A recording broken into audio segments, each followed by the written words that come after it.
I remember the exact second her world came crashing down. She walked into that dimly lit restaurant, smiling, holding his hand only to freeze when she saw me sitting at the corner table, waiting. She thought I was clueless. She thought she was clever. But that night she realized just how much I knew. My name's Ethan, and for 2 years, I thought I'd met the love of my life, Sophie.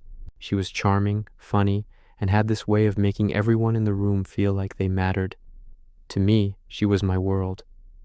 We met at a friend's party, hit it off instantly, and things just escalated from there.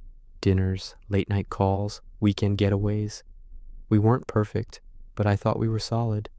Every morning, she'd kiss me on the cheek before heading out. Every night, she'd call me to say, "I love you, Ethan. You're my peace." And I believed her, until little cracks started forming, things that didn't make sense. It started small. Suddenly, she had late meetings that ended past midnight. Her phone, once left anywhere, now never left her hand. She started dressing up more, new perfume, new clothes, even new lingerie I never got to see. When I asked about it, she smiled and said, "You're overthinking, babe. I'm just trying to look good for myself." I wanted to believe her. I really did. But then one night, I caught her lying. She told me she was having dinner with her cousin, but when I called her cousin to check, she said she hadn't seen Sophie in months. My stomach dropped. Still, I stayed quiet. I didn't want to accuse her without proof, so I waited. I started observing. I became the silent storm in her world, pretending to be naive while she spun her lies. One Friday night, she said she was working late, again. But this time, I followed her. I parked a few blocks away, my heart pounding in my chest.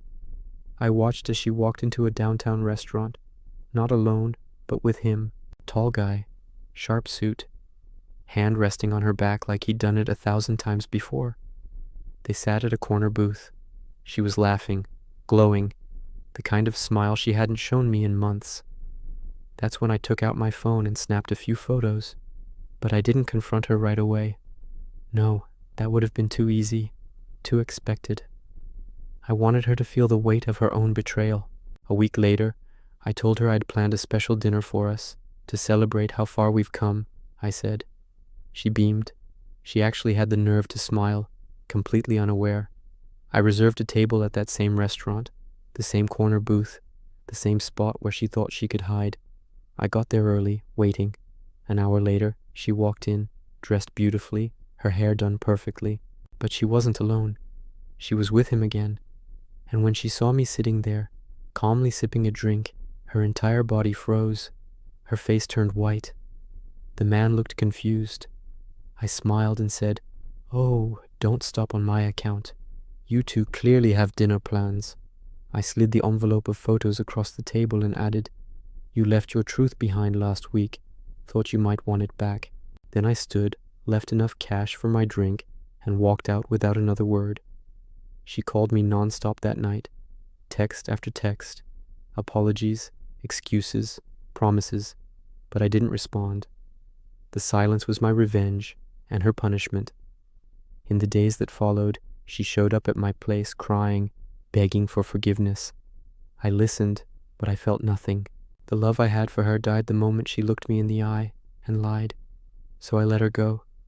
It took time, but I rebuilt myself, stronger, calmer, and wiser, because betrayal doesn't just break you, it teaches you. It teaches you that silence can be louder than rage, and walking away can be more powerful than revenge. When someone underestimates your awareness, don't rush to prove them wrong. Let the truth expose itself. It always does. Subscribe to SilkMirror for more real-life stories of heartbreak, revenge, and transformation. Because sometimes, the calmest souls carry the fiercest storms.